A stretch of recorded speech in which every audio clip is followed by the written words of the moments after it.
Hello, everyone, and welcome to another edition of TG Talk. My name is Cody Delmendo, and I am the coordinator of communications for the Fraternity Service Center here in Evanston, Illinois.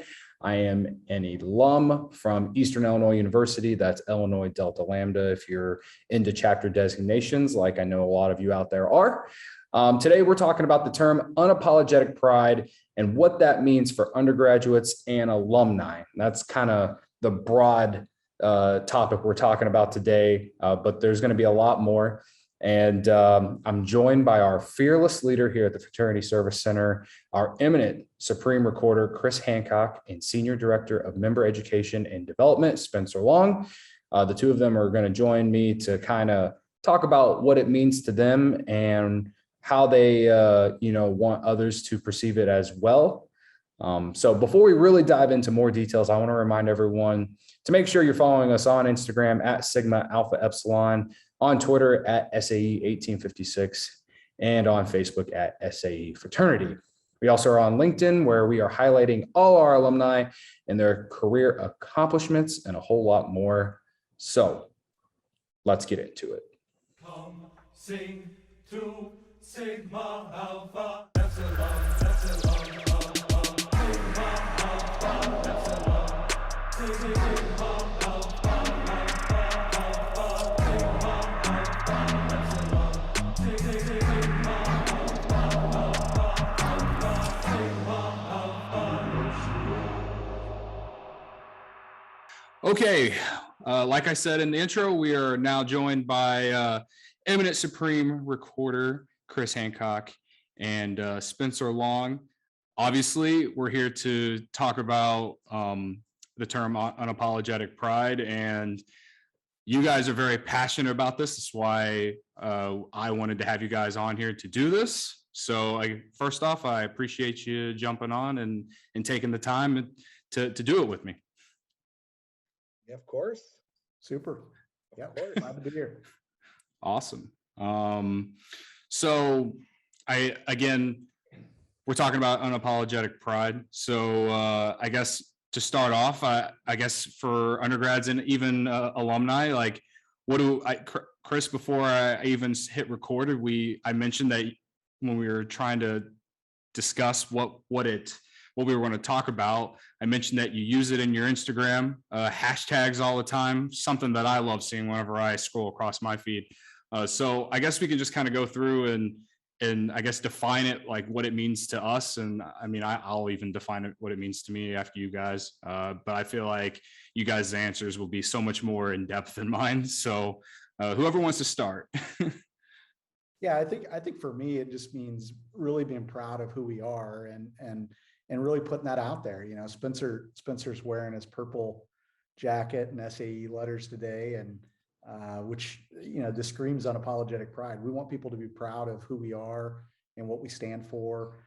There's a lot of things that are said about fraternities and SAE in general, and we know a lot of them aren't true. And so we want to just be really proud of who we are and put it out there. That's not saying that any other organization isn't great and they don't have great qualities, but we want to be proud of who we are and just unapologetic about that. So that's what it means to me. And I'm glad my few followers on Instagram get a chance to feel that as well.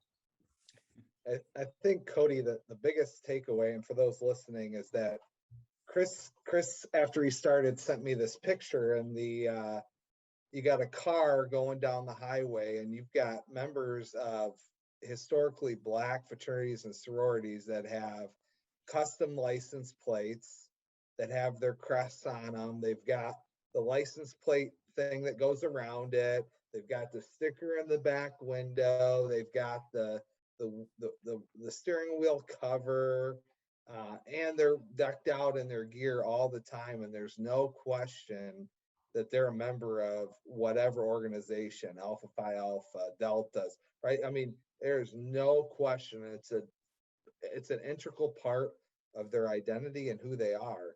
That's all we're trying to talk about unapologetic pride. There's no reason not to be proud that you're an SAE.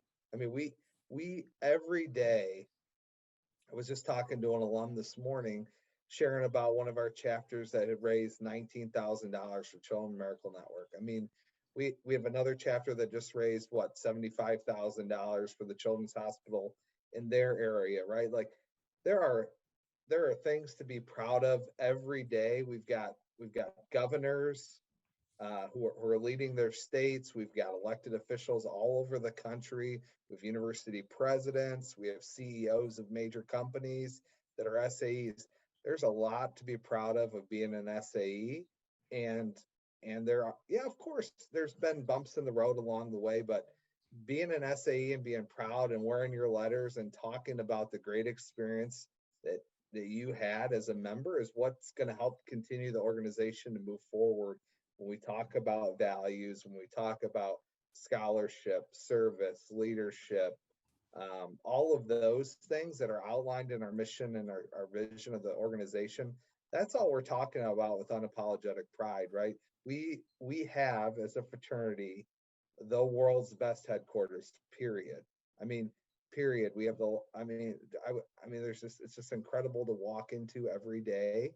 We have, and the history that's happened there. We're the first to do a leadership school. We have been on the forefront of things for a long time, that if we can continue to be proud of being an SAE, that will get other people on board. People want to be part of a winning product, right? And I'm not saying SAE is a product, but you want to be part of a winning team, right? And so I think SAE is that winning team, at least for me. And then not even to mention, I even talked about probably our biggest nugget of all is the true gentleman, right? I mean, it hangs on my wall every day. I look at it as I go in and out of my office. I know people talk about the true gentleman all the time. That to me was that right there was the selling factor. About 0.5 seconds of recruitment of a guy who was a never joiner. I never wanted to be part of a fraternity, and here I am working for the headquarters now, right? And so that to me is what it means to have Unapologetic Pride. Yeah. I love that you brought up the TG, because it's something that I like have in my wallet. It was something like the little card that you get when you first join. I've had the same one in my wallet since I like joined. I think I've had to switch them out because it's it's aged, because I've been out of school for 5 years, but you know what I mean? Like, yeah. Let's not talk about our ages here. But you know what I mean? That to me, that's kind of like my way. And it's kind of turned into a huge blessing for me now working at the Fraternity Service Center, because like a lot of alums, I feel like maybe the first couple years after you graduate, you still stay involved and you still check in on the chapter and stuff. But a large majority, I feel like, will fall out. And I felt like I did that after like 1 or 2 years after I graduated.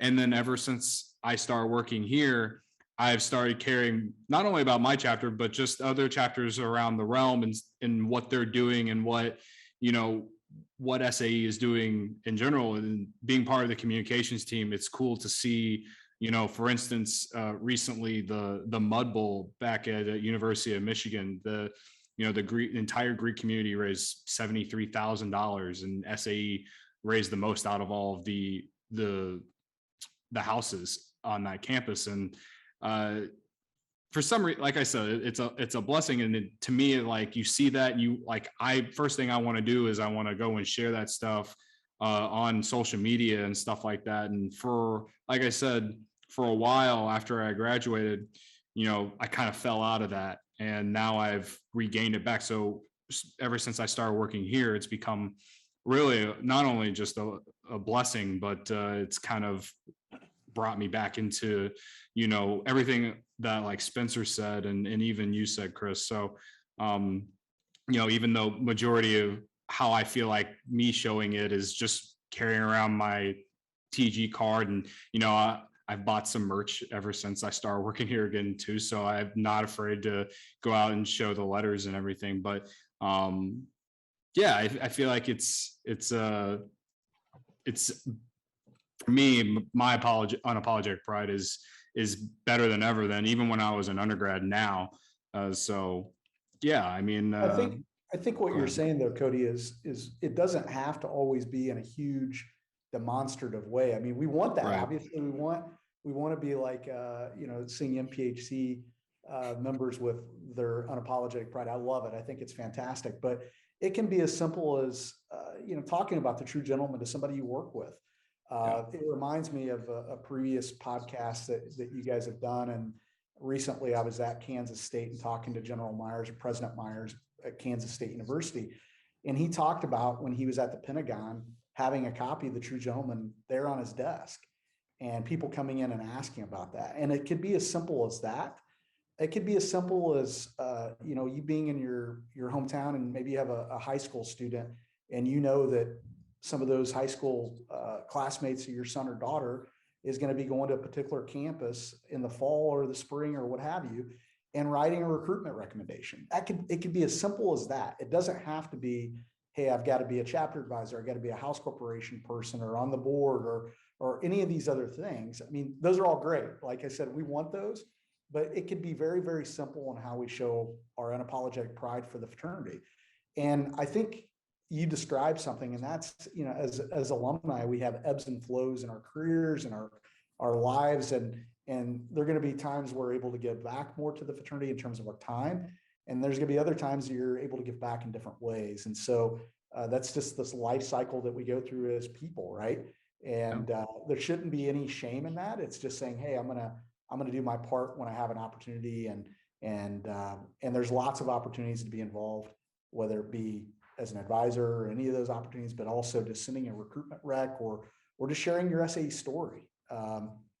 There's some really interesting data that's out about fraternities and sororities right now that the North American Interfraternity Conference has done, in the National Panhellenic Conference and others.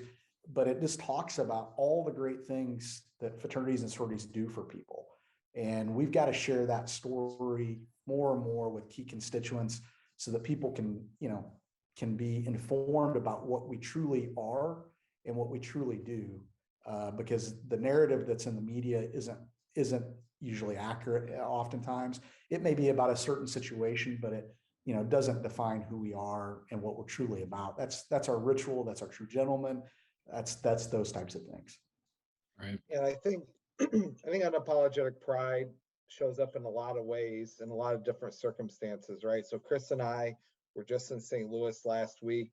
We have an alum who's deaf, and brought an interpreter with him because he was so excited that SAE was back in St. Louis, that he wanted to hear the message of what was going on in the fraternity.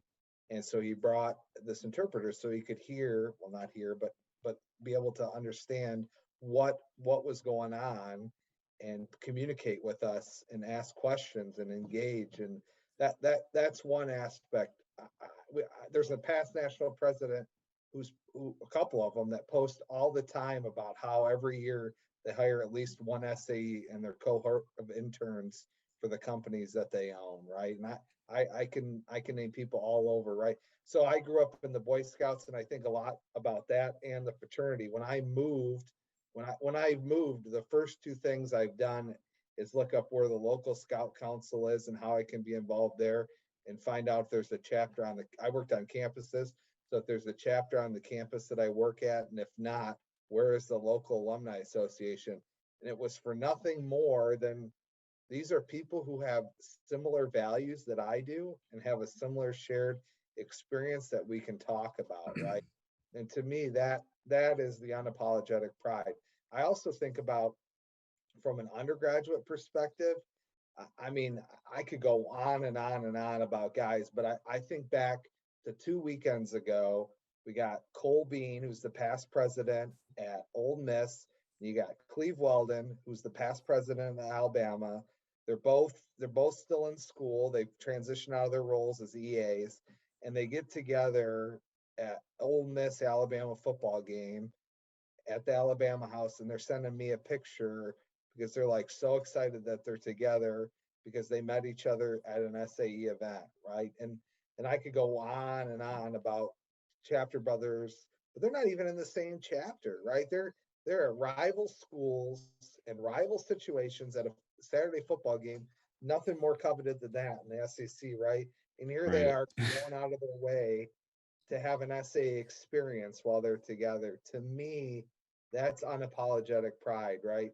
Chris and I Mhm. are getting ready to go down to Atlanta here in next week to go through a couple things down there.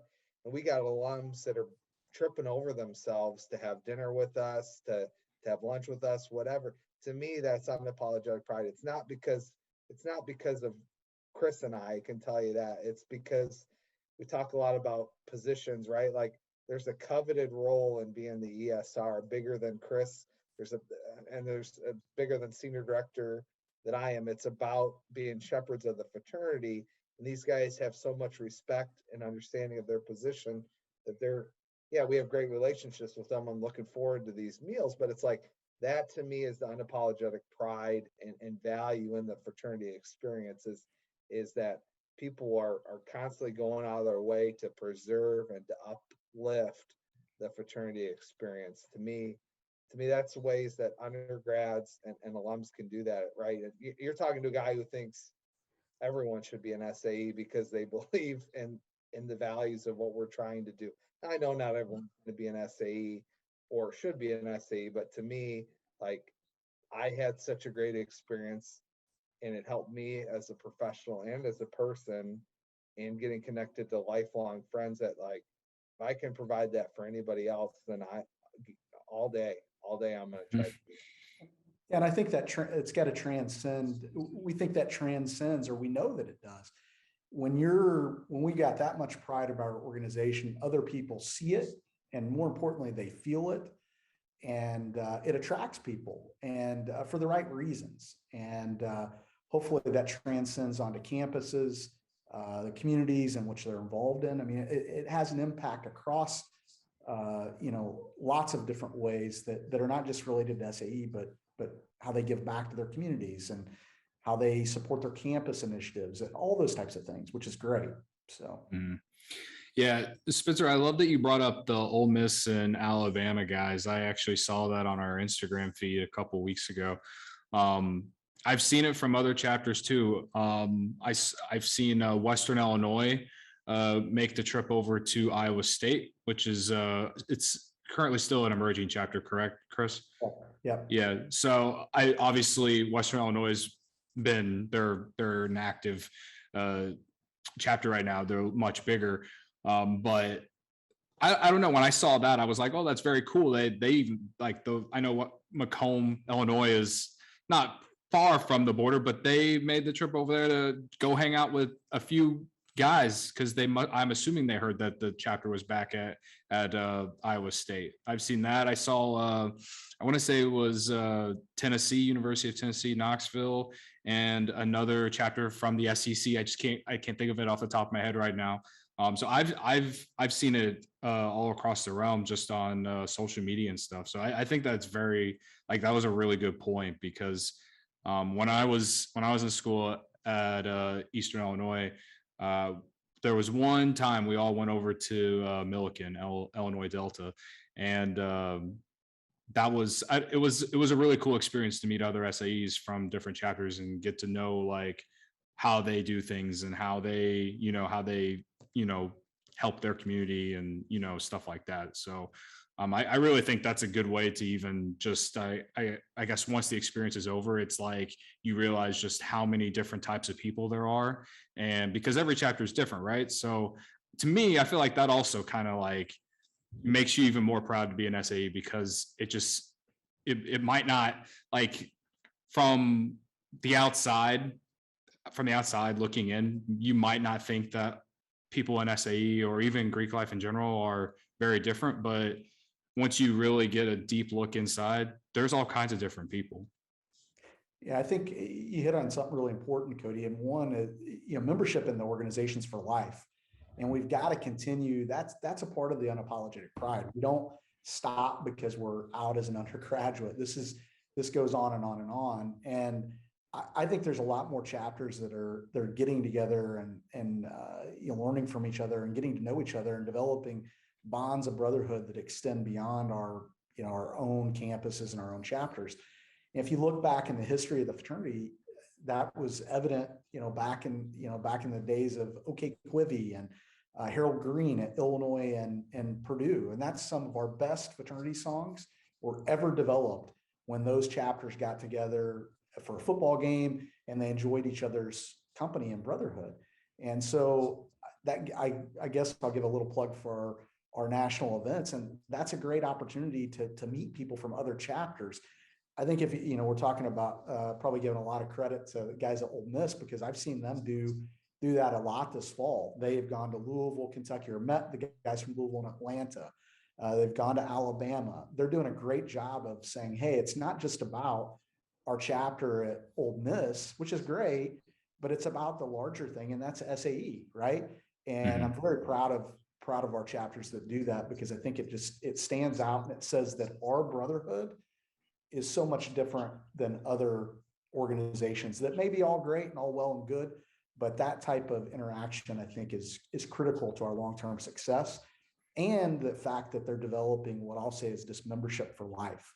And I can't overstate that enough, that really truly has got to be our bedrock if we're to grow as an organization, to bring more money in to support undergraduates. We've got to have membership for life. And I think, how do we, Chris, I'm curious what you're going to say about this, but I think about inspiring people long term. I mean, I think what we try to do now is like, there's an intentional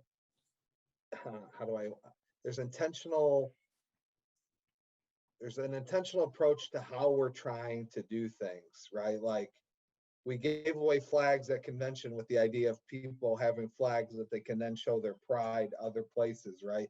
So people passing along those flags or passing along things to other people can help inspire that, right? Like Chris has brother hero pins, right? So when he sees other people, he's trying to inspire that pride with the brother hero pins, right? You got these silly purple jackets that Dan, Chris, and I bought for convention to talk about, like, they're loud, they're somewhat obnoxious if you ask our wives, but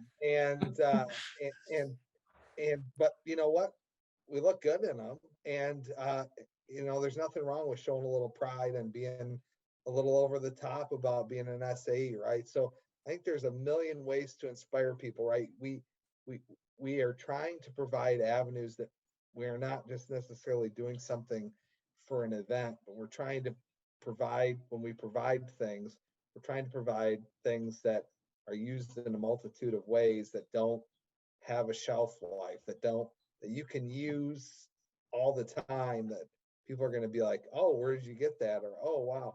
I mean, I'm just amazed at this new partnership we're doing with SAE Store and the merchandise that people have. I mean, it's like, why don't, it's like, I want that, and I don't want to miss out on it, right? I want to be able to show people, like, we have a good product, and I mean, maybe things are different now because I'm on the inside, but I mean, even before that, there's so many ways to inspire people to have unapologetic pride, and I would just encourage people to not be afraid to do it, right? Like, putting a sticker on the back of your car may be your level of having unapologetic pride, but guess what? I can tell you, when I drove down the road with an SAE sticker, I've had people honking, trying to give me the salute as they're going by, right? Like, it's happened, and that to me is even that little level of, or you hear Dick Lease, former ESR, talk about his first time driving by the temple before he was even an SAE, thought it was the chapter house, but to him, that had such a ingrained memory in his experience that where he ended up joining just from driving by to a family's house, that, oh wow, that place looks so great, right? So we never know what experience or what thing is going to turn somebody on to SAE, and that's what we need to be talking about all the time, is that no thing too big, too small, or maybe seen as insignificant to you may have a lifelong impact to somebody else. Yeah, I think Spencer's right. I mean, all those things, the Dick Lee story, I've done, Dick hired me, him and Frank Ginocchio out of college. And I don't know that I've ever heard that story about Dick driving by with his dad. And I think that goes to show you that we all have SAE stories that are just absolutely incredible. And every person has one about the impact that the fraternity had on their lives.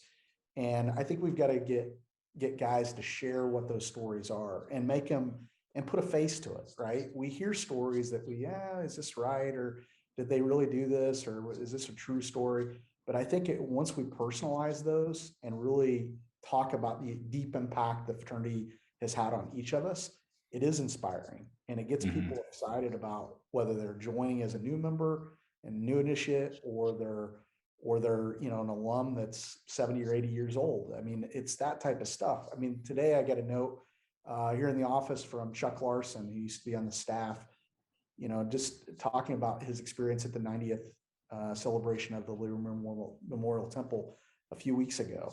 And it's just so powerful, those stories that they have on the organization. I think we've got to get more people talking about the true story of SAE and their personal experiences. And I think that develops a whole host of opportunities for unapologetic pride. Yeah. And not to cut you off, Cody, I was just doing No, you're fine. I was doing a webinar this morning for another organization, and they talked, one of the questions we asked was, it was for talking about careers that are in education adjacent fields. So not necessarily people who are K-12 teachers, but have jobs that work in education type roles. And the one thing that got brought up, I was on with a zookeeper, the guy who does education for a zoo, which was fascinating itself. One person who does education for the trucking industry, the professional organization for truckers. We're talking all sorts, and me, and I was talking, what's the most unique thing that you get to do in your job? And I said, well, it's got to be the people we get to meet. I mean, to me, there are so many great, I know I said this at the beginning, but there's so many people in this organization that are just phenomenal people and what they do. And to me, that's been the most moving part about this role, is just getting guys that are literally lifelong SAEs, but have got these outstanding careers and have been industry leaders in what they do. And to me, that, and again, I'm sure there are other organizations like it, but I'm not in those ones. I'm an SAE. So I care about what we're doing here. And so to me, that's how we inspire as a leader. We showcase those people and what they've done with their experience. So I think it's so true too. I think that we have what I'll say are ordinary people that are doing extraordinary things. At Kansas State a few weeks ago, I sat next to a gentleman who played on the Final Four team at Kansas State. You've got Ken Jernigan, who's a big person in the Blue Angels that probably, and Ken's been a terrific volunteer for the fraternity for a long time. I mean, we've got stories upon stories, and it's not because somebody's notable. They're just ordinary people that are doing really extraordinary things, and they're really uncommon. It's so fascinating. Spencer talked about the gentleman at St. Louis with the disabilities.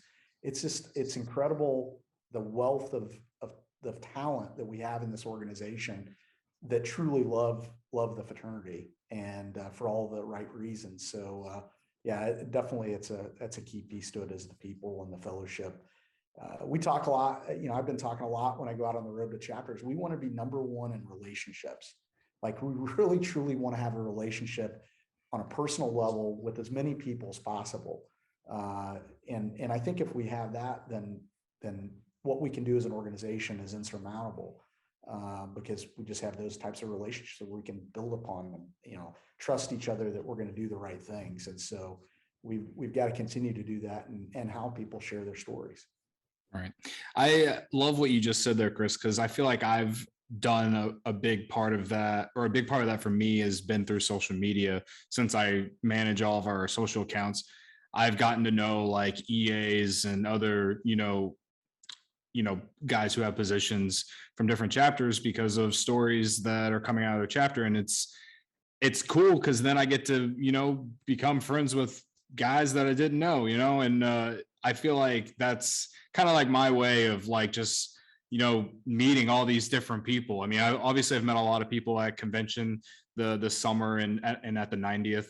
But for me, at the tip right now, at least since I've worked here at the Fraternity Service Center, it's been just, I haven't met any of them face to face, most of them at least, but I have communicated with them via email or direct message or whatever. And a lot of people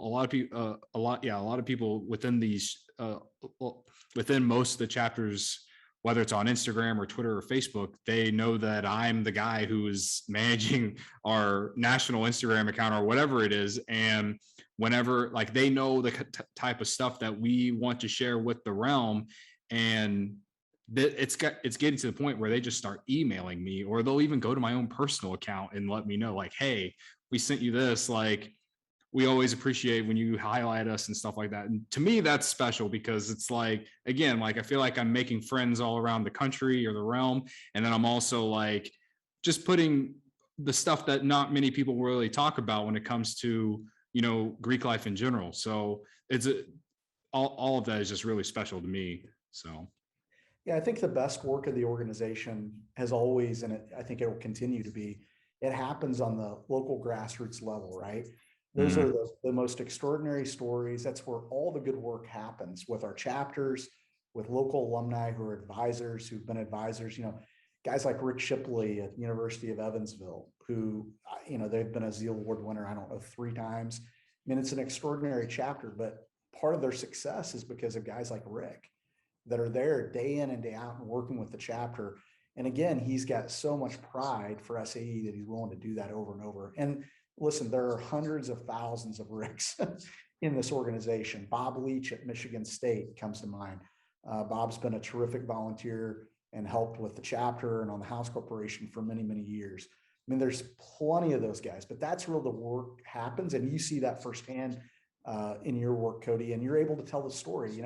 Years ago, we couldn't tell the stories as quick because we had, printed newspapers and things like that. Today, we have a real opportunity to showcase what goes on throughout the entire fraternity, very quickly. And to me, that's extraordinary. And it's a part of the opportunity to tell our story better and to tell people what we're truly about, and really living up to both the mission, as Spencer talked about earlier, and then our vision of True Gentlemen making our world communities better, and making sure that people really try to live up to that and show people that the things that are happening locally are really leading to that.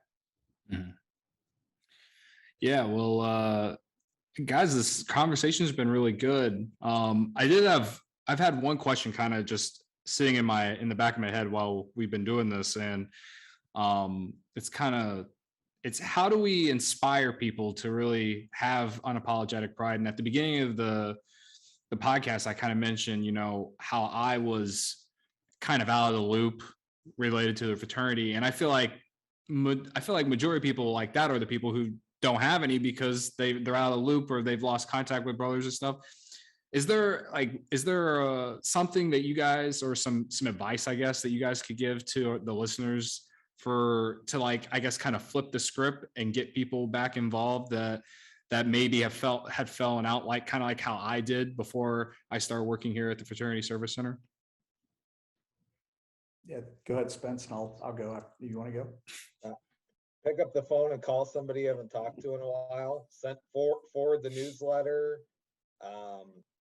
Just go back to campus or a campus that has an SA chapter and say hi to somebody. Invite somebody to go with you. Go to an alumni association event. I mean, we're blessed because we're in Chicago and they have a pretty good alumni association, but bring somebody with you. I mean, when we were in St. Louis, I reached out to a fraternity brother of mine that I don't think has been to an SA event since he graduated college. And I said, hey, I'm going to be in St. Louis and you're going to come to this event because I want to see you. He was there, right? To me, that's how it's again, through relationships, right? It's going to be through number one, the relationships and the people that we know. And I mean, as far as I'm concerned, you're an SAE, you're always an SAE and you're always welcome at anything. And anybody who's listening, if you've been to anything or not, just know that the door's open and you're always welcome back. So.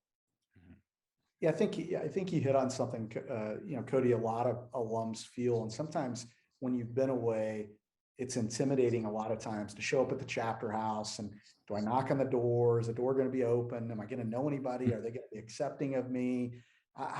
Or an alumni event, I'm going to go to this event, or am I going to know anybody? Or if I send a recruitment recommendation, is the chapter going to be receptive to that? And yeah, there's lots of, I think, anxiety that's wrapped up into that. But, I think just knowing that the basis of what we're about, and in fact, if you go back to our ritual without divulging secrets of the ritual on this podcast, all the answer that you just asked is clearly outlined in our ritual and how we approach that.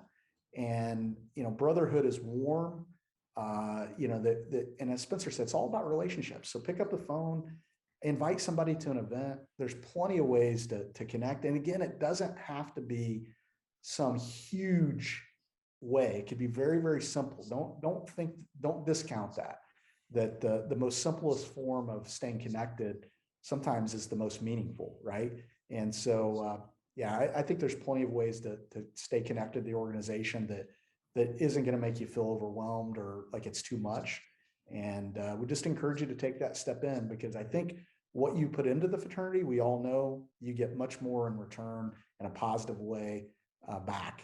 And that's always been true. And I think it remains true today. And I think it will remain true for forever. And again, I want to reemphasize membership in our fraternities for life.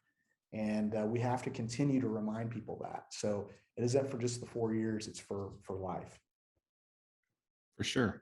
No, I think those are both really good answers. So I appreciate you guys for answering that and joining me today. You guys killed it. It's easy with a good host. Thanks. I appreciate that. I'm going to remember that, Chris. Thank you. All right. Well, thanks again, Chris and Spencer, for joining us today. If there's anything else you guys would like to say, let it out before we move on. I just want to say we've really impressed with everything that's gone on this fall. We've got our moments at times, but overall, we've got an extraordinary fraternity with extraordinary brothers.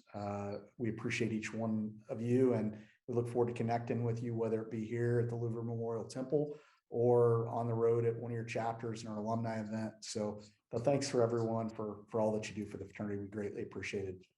Phi Alpha. Yeah, just a hearty Phi Alpha from me, and looking forward to seeing everyone down the road.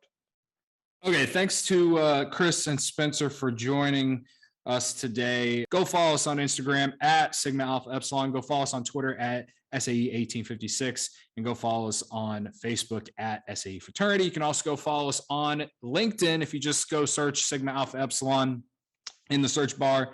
And we are posting content all the time, all different types of content on all 4 of those different platforms. So whatever platform you use, you can find us. And we look forward to a lot more great episodes for this podcast moving into 2022.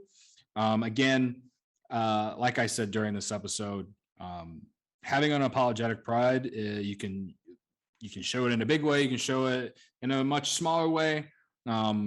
Everyone's different. And I appreciate Chris and Spencer for really jumping on here and explaining, what it means and what, I'm even glad I got the opportunity to explain what it means to me as well. So again, thank you everyone for listening. We'll see you in 2022 for season 4. And thanks for listening. Phi Alpha.